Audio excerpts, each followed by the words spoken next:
Welcome. So far, we have covered the NCRT sessions on geography for all the grades. Now, in this session, we'll be focusing on 10 of the most important topics from the NCRT, which are highly likely for your upcoming prelims examination as well as for your UGC NET examination in geography. So, let's talk about each of the topics from there. So, let's start with the very first topic on geomorphology.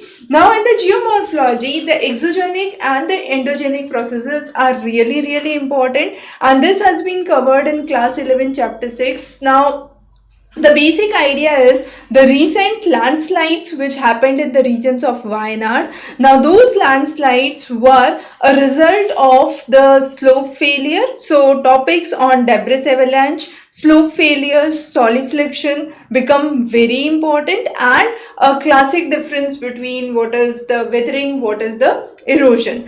Now, the next section that we focus on is climatology. Under climatology, chapter 9 of class 11 talks about the heat budget and inversion. Now, temperature inversions are very important. Now, this has been an important topic in light of the North Indian cities where we are recently witnessing extreme cases of fog and smog. And this is basically, conventionally, we can say it's a static topic, but it is highly related to the recent phenomena which are happening, and therefore climatology, the topic on temperature inversion, heat budget becomes important. The next is hydrology. Now, hydrology, again a conventional topic. We have the topics related to deep sea relief and salinity. However, the recent topic of deep ocean mission is very important for your UPSC point of view, and therefore the topography of the Indian Ocean floor becomes important. So, in light of the deep ocean mission, where you can have the mineral explorations and what is the structure of the ocean bottom becomes important.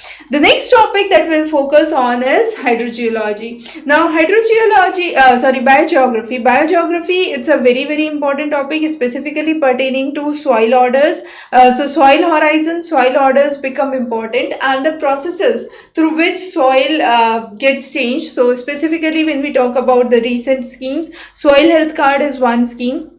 Then the concept of acidity, alkalinity of the soil, the leaching, the calcification of the soil becomes important topic in biogeography. So it's really important to cover that carefully. The next is the demographic transition model, extremely important not only for your prelims but also for your mains.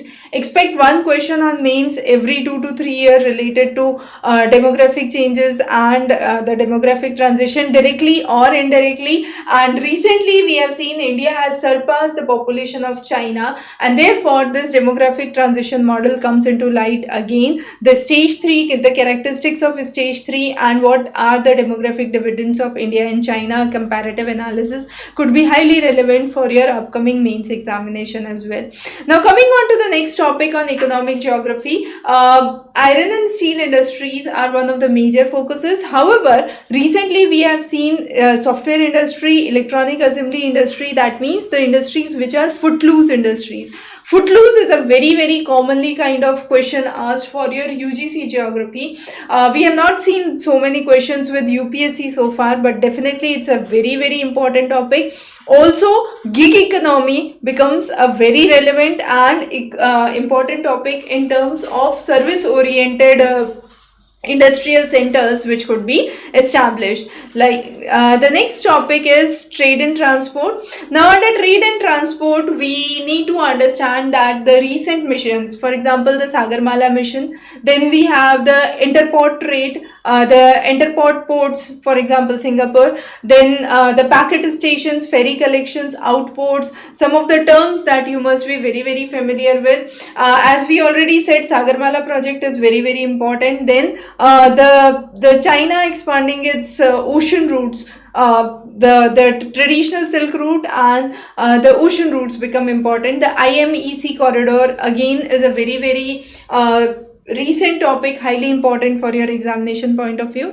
The next is the world climate and Köppen classification. Now, with the rising heat waves, climate change, the classification becomes important, and more importantly, one of the very favorite questions which are asked from the sections on world climate is in UPSC prelims.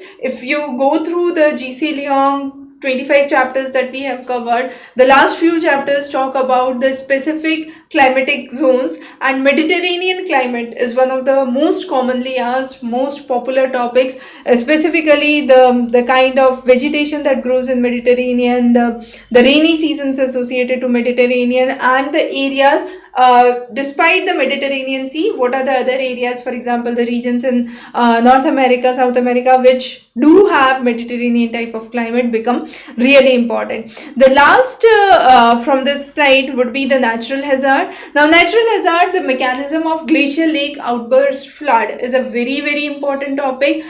So the NCERT coverage of moraine damming becomes very important, and why Himalayas are more prone to gloughs as compared to alpine could be one of the major questions which could be seen in UPSC mains as well. However, for prelims point of view, we can see the recent glough activities which were seen in the regions of Sikkim, in the regions of Uttarakhand, become important. Now, besides this, one of the topics that we have not covered here is Indian drainage patterns. So, the major rivers, the rejuvenation of the rivers, so river capture, and how the Kosi River has shifted. The rivers which are older than mountain cut through the drainage system, and that is called as antecedent drainage system. So, what is an antecedent drainage system is important. The examples for those, and Kosi River, called as the Swaro of Bihar, is again a very important example which could be highly possible for your UGC geography and your prelims. Not that important for your mains, but of course for your prelims. Specific directed topics for mains and prelims we would be covering separately in the future sessions, but yes, of course, these were some of the most important topics that we have covered for today, highly important for your upcoming examination. So from the NCERTs, we have also marked out the chapters that become really important. So if you go through the glimpse of these, you would see in human geography as well as physical geography, class 11 becomes a very important section from NCERT that you must cover, and from GC Leong, some of the chapters are really important which cover the world climate. In the next session, we will do a quick summary and the most important topics that you must cover from GC Leong as well. For the complete playlist, you can check the playlist on the channel. Thanks for joining. Have a great day.